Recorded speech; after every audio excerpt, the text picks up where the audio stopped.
Olá, criançada. Eu sou a professora Marinalva. Estou aqui com mais uma aula de matemática para os alunos do ciclo. São aqueles alunos que fazem o primeiro, o segundo e o terceiro ano.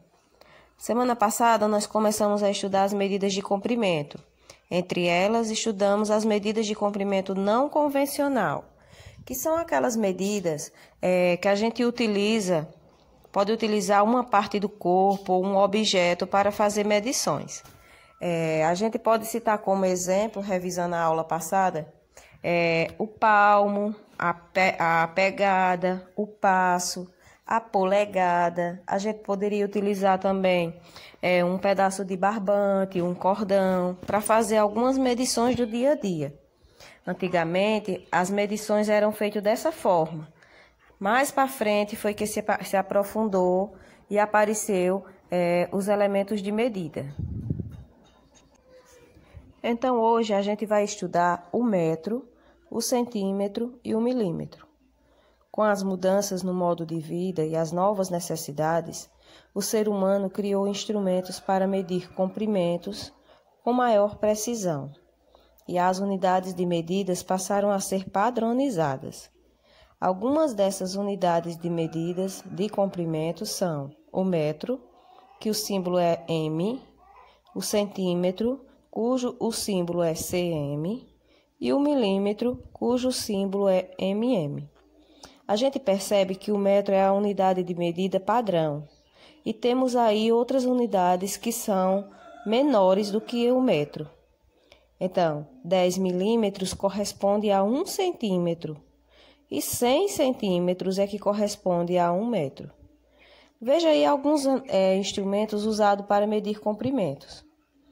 O primeiro objeto que vemos aí é a régua graduada. É um material escolar muito usado na sala de aula. A fita métrica também é um instrumento para medir. Pode medir alturas, pode medir tamanhos, comprimento, tamanho de tecido. Temos também o metro articulado e a trena. Essa trena é muito usada por aquelas pessoas que fazem construção, né? Por os pedreiros, para medir tamanho, altura, principalmente nas construções, mas também tem outras utilidades. Para expressar medidas de comprimento, podemos utilizar diferentes unidades. Vamos ver agora situações em que o metro, o centímetro e o milímetro podem ser usados. Podemos usar o metro para indicar a altura de um monumento, por exemplo. O obelisco do Ibirapuera, essa imagem que você está vendo, ele está localizado no Parque do Ibirapuera, em São Paulo. É um monumento mais alto da cidade. Ele tem 72 metros de altura. Então, a gente vê que foi possível usar o metro aí, né? Para indicar o comprimento de uma lagarta, por exemplo, podemos utilizar uma unidade menor, que no caso é o centímetro. Atingindo até 8 centímetros de comprimento, essa lagarta aí, o tamanho dela. A gente vê aí ao lado que está marcando o tamanho dela. Ela pode chegar até 8 centímetros de comprimento. Para indicar o comprimento de uma joaninha, podemos utilizar a unidade milímetro, que é uma unidade menor do que o centímetro. As joaninhas, elas podem medir de 1 milímetro até 10 milímetros e podem viver até 180 dias.